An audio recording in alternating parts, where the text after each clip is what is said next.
Hey guys, we are here to go through listing documentation. So this is our listing agreement and all of the attached addendum that we need to get signed when we're starting our relationship listing your property. So the first one right here is our wire fraud advisory. What this is useful resources right here for once we go under contract. Title companies are actually the biggest source for wire fraud spammers coming after you. So if you ever get an email asking for account information directly, do not send it and notify the title company right away. And then again, here's some extra resources should you have more questions or be more concerned about that. So that's one of the ones that we'll have signed. The next one is our fair housing advisory, where we cannot play with any people limitations to your property.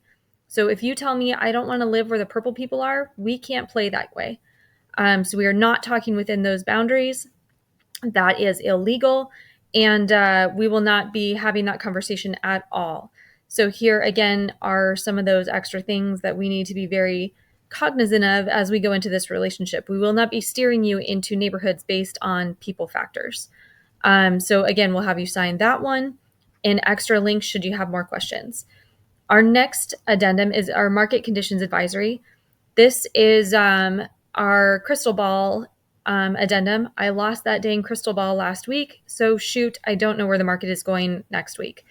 It does go up and down. I can tell you where we've been and what the trends are. But again, that's looking back. We don't necessarily know where it's going forward. So also, if you feel like you need to have tax advice or legal advice at any point during your transaction, CPAs, attorneys, any of those extra people are going to be the ones that can give you the best advice on those fields. We will stay within our real estate realm and they can stay within their tax realm or their legal realm or your financial advisor as well. So we'll sign that one. And then we get into the real estate stuff that matters a little bit more to our transaction. So this first one is our agency disclosure. And so what we really want to bring to your attention is that as your seller's broker, you are owed fiduciary duties. So loyalty, obedience, disclosure, confidentiality, and accounting and dealings. So what that means is that we are looking out for your best interests and will sell your house based on your wishes within the law. So as long as it's legal, yes, we can do it. The only time that this relationship will change is if we bring the buyer to your listing. So in essence, we'd be representing both of you at the same time. And we meaning the brokerage, not just me as Chelsea Anderson, but us as the brokerage, bringing both buyer and seller together. That would be this limited representation piece. What that actually means is that I can't advocate for one of you over the other one.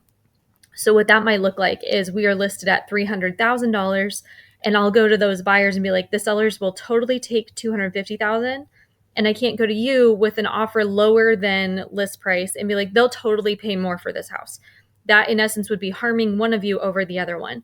So in those situations, we deal with fact, right? Here's where the offer is. Here's what the market is doing. Here's where comparables are. What choice would you like to make?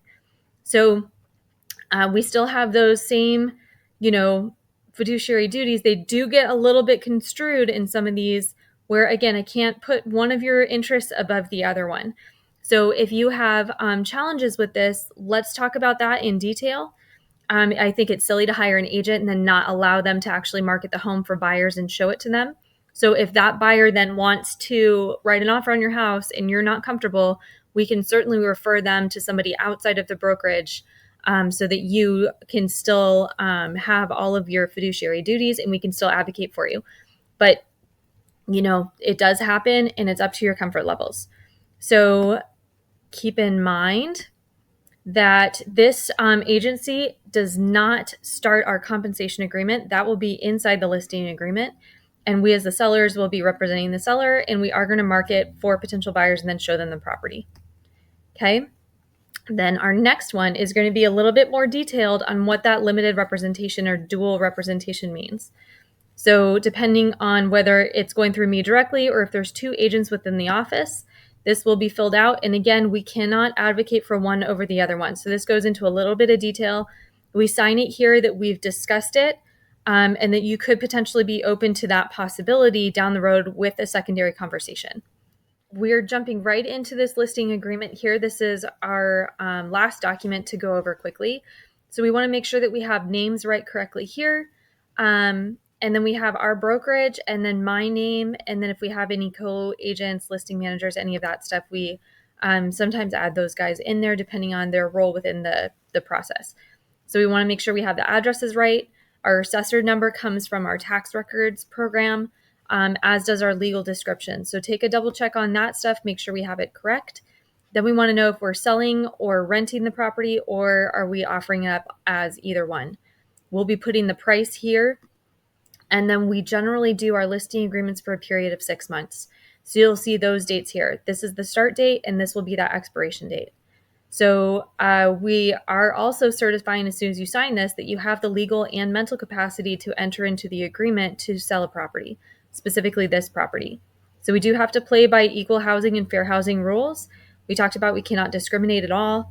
The compensation is not set by law. It's 100% negotiable between parties. However, the different fee structures that we have do command different levels of service. So keep that in mind. Our retainer will be going here, and then our listing compensation for the sale will go here. We personally do not set up anything for a buyer broker because we feel like you may be selling yourself short. If an agent is willing to do it for less than you're offering, you're still obligated to pay that, and we are looking out for your bottom line. So there will not be anything here. We do have the unrepresented buyer. If our marketing does bring out a buyer, we do charge an extra fee here that does give you a break on both sides. So keep an eye out for that in your set of documents as you're going through. So this would be the exact same thing if we're looking at renting the property instead of selling it. And then again, renting, but with the real estate commissions that are owed will be paid out of escrow. And then our expiration, once the contract expires or this contract expires, we do generally write in here a 30-day extension. So that allows us to get through a transaction while the paperwork still is in place. Okay. So when we go back down here to fixtures and personal property, these are the things that stay with a home. So if there's something in here that we need to write out of the contract, we want to do that now before a buyer sees it there and falls in love with that specific feature. So please communicate if there's something here that you want to take with you. So an example would be an heirloom chandelier that's hanging in your dining room that you want to keep and take with you to your next house. We do not want to show the house and have that be misconstrued as staying with the property for buyers that are looking. Okay. The same thing here. These are some extra things, power systems, hot tub equipment, all of these things, they are included. These things here are optional. So refrigerators, washers, dryers, you can take those with you. We do want to know what's leased or owned. And if there's anything else that's not, owned and not staying with the house or does stay with the house, we want to include that stuff here. We did talk about the agency a little bit more in detail on that other agency form. But basically, we are representing you. Our job is to disclose any facts that we have to any parties. We are trying not to harm anybody. And we do have to apply by our code of ethics here. We also talked about our limited representation on the other form. We talked about our advocacy piece. We cannot disclose certain things unless it is written, or I do have to disclose certain things unless it's written in as this is confidential information. So we can talk about what all of that means as well. So our authority here, excuse me, we are not responsible for the condition of the property or managing it. That will be your responsibility. Our job is to advertise the property, enter the listing into the MLS, add signs to the property, put photos and videos into our marketing, manage a lockbox, and allow access through our association. We are going to disclose the existence of offers and potentially what those terms are because our goal is to get you the best possible price and terms for your property. If an agent doesn't know where our starting point is, they don't know how to guide their clients.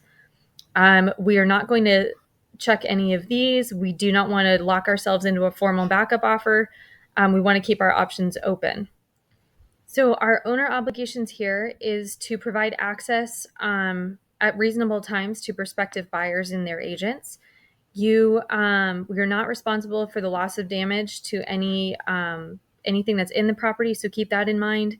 You're allowed to take reasonable precautions. You can still keep your audio and video rolling, any of that stuff.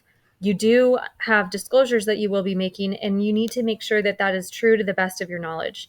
So over disclosure is better than under disclosure. Tell everything that you know, and that will be separate forms, which are homework. So here's the different disclosures that we do have inside real estate. We have affidavit of disclosure, lead-based paint, well water. This is called FERPTA, foreign investment in real estate.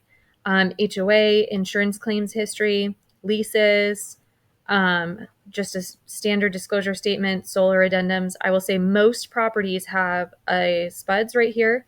We will be doing an insurance claims history and an HOA disclosure. Some of these other ones are kind of extenuating circumstances and a lot more rare. So those are going to be our top ones that we generally have. If we make recommendations for somebody within the process, if they don't do a good job, please tell me. They are going to be independent of our company. So, and of course, this is your decision to sell the house and move through the process. So it's not our decision. And then the remedy process, once you go into real estate, I like to think that we're adults. If something got miscommunicated, let's sit back down at the table, figure out where we went wrong.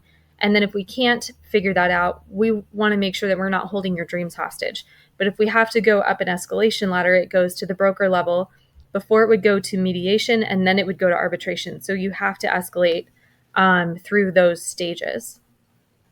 So if we have any additional terms and conditions, those will all be written out here. When we're counting days, it starts at the next 12:01 a.m.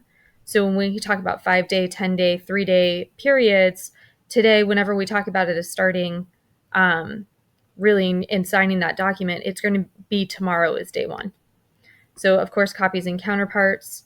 And then we'd have signatures here. We're going to be a member of WeServe, which is an association of realtors locally. And then all of our information will be here as well. So if you have any more detailed questions on any of this agreement, please reach out. We are happy to answer. But we wanted to put together this handy dandy resource so that you could move quickly and kind of get the Cliff Notes highlighted version as you're going through it yourself. So again, questions, please feel free to reach out, give me a call, and we can certainly discuss.